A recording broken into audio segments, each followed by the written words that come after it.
Welcome to the Explainer. So, you asked, and we are delivering. You wanted the absolute best explainer of the OpenClaw operation? Well, you've got it. Today, we're pulling back the curtain on a truly groundbreaking reality. We're looking at a self-operating AI coding team that's collaboratively building a complex platform known as calculation time. And look, this isn't just about an AI writing a few stray lines of code. It's about a fully managed, multi-agent system executing high-level design and incredibly strict engineering protocols in real time. So grab your notepad, because the future of software development is already here, and it is remarkably structured. All right, let's dive right into our architectural blueprint for today. We'll be covering 1. Meet the OpenClaw team, 2. The domination protocol, 3. Peter the Git guard, 4. The dirty work tree problem, and 5. Forging the house style. Let's get going. So, Section 1. Meet the OpenClaw team, multi-agent system. Okay, so at its core, what actually is the OpenClaw operation? Basically, it's an advanced multi-agent software development system. And no, this isn't your standard solo developer coding away in a basement. We've got a human director named William sitting at the top, steering the ship. But, and here's the kicker, he doesn't micromanage the code. Instead, William manages an AI builder through an AI monitor. It's this wild chain of command, where the AI monitor is literally empowered to enforce these strict Git protocols and handle QA for the AI that's doing the actual building. Let's break these roles down a bit more, because it's super interesting. On one side, you've got OpenClaw Peter. Peter is the monitor. Honestly, think of him as that firm, totally unyielding QA manager you might have worked with. He writes the prompts for the next step, independently verifies the Git commits, checks live server parity, and he actively grades the overall health of the operation. Then, on the other side, we have Jack. Jack is the builder. He's the guy in the trenches, right? Writing the code, building out the mobile UX, generating these massive static exports. Jack's a highly capable junior developer, but as you're going to see, he's easily distracted and definitely needs Peter's strict oversight to avoid making a total mess. Moving right along to Section 2, the domination protocol, the operational rulebook. So, the crucial point here is that to keep a really capable but distractible AI like Jack on track, you can't just hand him vague instructions. You absolutely need rules. Enter the domination protocol. This is a highly strict operational loop that Jack has to operate under. It literally limits his scope to prevent him from just tearing the whole code base apart all at once. Basically, for the project to succeed, Jack is forced to systematically log his targets, benchmark against competitors, and ship these verified, bounded updates one carefully planned cycle at a time. And this protocol, it's not just some abstract theory. It's an exact step-by-step checklist. Step 1, Jack has got to update the audit ledger file with his specific named target. Step 2, he benchmarks against the competitors. We're talking specific heavy hitters like Omni, Calculator.net, and Calculator Soup. Step 3, he identifies and fixes the gaps, but he must do this starting from a completely clean checkout of origin/main. Step 4, run local build and browser verifications across both mobile and desktop. And finally, Step 5, push the clean commit. If Jack tries to skip even one of these steps, Peter steps right in. Which brings us to Section 3. Peter the Git guard, enforcing the protocol. As the ultimate gatekeeper of this repository, Peter uses this brilliantly simple traffic light system to grade Jack's workflow. Green obviously means the work is correct, it's verified, and it's safe. Like that time Jack safely recovered the Paint Calculator mobile UX at commit 5D762BDC6. Good job, Jack. Yellow means, okay, the work might be technically correct on GitHub, but Jack's local workflow is slow, it's getting stale, or maybe he's carrying way too much uncommitted baggage. And red? Well, red means the operation is straight up unsafe. It triggers when Jack's workspace is massively dirty, he's missing the audit ledger, or he's just completely gone off protocol. You really have to hear this direct log from Peter. He says, "My earlier grade was about correctness and safety. Efficiency is a separate standard, correct but slow gets called out." Like, wow, that is wild to see coming from an AI. Peter isn't just checking if the code compiles, he is literally managing Jack's productivity.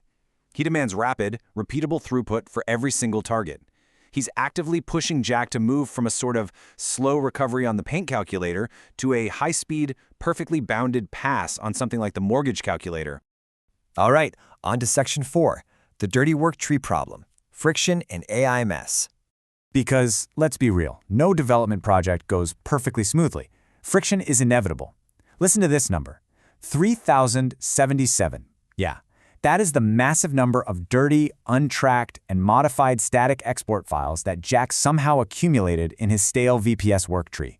Instead of running a nice, clean, bounded pass, Jack basically let his local environment turn into an absolute disaster zone. So you might be wondering, why did Peter suddenly just slam on the brakes and hit Jack with a red grade? Well, it's because Jack's local workspace had fallen up to 9 commits behind origin/main. 9! He had completely lost sight of the audit ledger. He was flying totally blind, generating thousands of stale files, and just completely violating the core rules of that domination protocol. And this brilliantly illustrates exactly why having an AI monitor is absolutely vital in these multi-agent systems. Jack's red grade was triggered by this perfect storm of terrible Git hygiene. A stale checkout, those 3,077 modified files, the fact that the audit ledger was just completely missing, and a total drift into generic UX churn instead of actually focusing on a single named calculator. Peter knew that if Jack tried to push this chaotic state, it could overwrite local work or worse, push massive errors straight to the main branch. So Peter steps in with a strict recovery loop. He firmly orders Jack to stop editing immediately. The instructions were crystal clear. Step 1, preserve local work without pushing. Step 2, fetch and sync safely back to the current origin/main. Step 3, restore the audit ledger and name a specific target calculator. And Step 4, execute a verified bounded pass. Basically, Peter repeatedly forced Jack to drop the broad static churn and get his discipline back. Finally, let's look at Section 5. Forging the House Style, Human AI Design Triumph. Once Peter finally wrangled the code and got the Git repo back under strict control, William and Peter shifted gears to look at the actual visual output of the site. William was looking at one of their older, super detailed calculator pages, and he prompted Peter directly. He said, "I just noticed this page, and OMG, I want your honest opinion of it. Be brutally honest. I love this. It gives us such an amazing look at the authentic texture of this operation. It's a human director literally asking his AI partner for unvarnished qualitative design feedback." And man, Peter did not hold back. His response? The page currently looks like it was designed by someone who cares about proof more than a normal visitor's patience. Ouch. But he was right. Peter pointed out that sure, the math and the rigor were fantastic, but the layout itself felt like reading a dense, heavy audit report instead of just using a fast, satisfying calculator.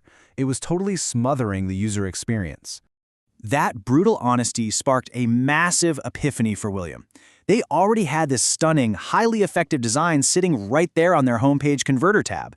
William realized, wait a minute, we should just clone this exact layout, take that premium branded feel, and turn it into a protected calculation time house template housed right under the /1 directory. Make it the literal blueprint for every single calculator page moving forward. Now, what's really interesting about this is how specific the visual identity became.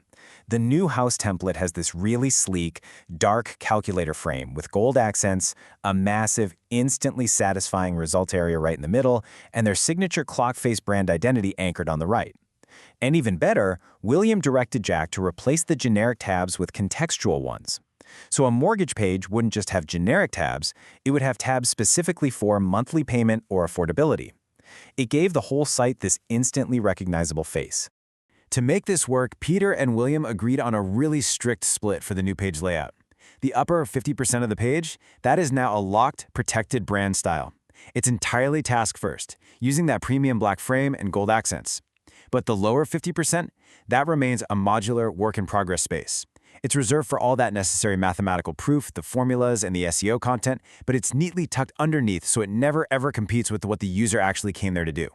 Which brings us to a massive takeaway for anyone paying attention to the future of software development. We literally just watched an AI autonomously monitor, grade, and correct another AI's messy Git workflow, all while simultaneously collaborating with a human to architect a stunning, centralized design system. So I'll leave you with this.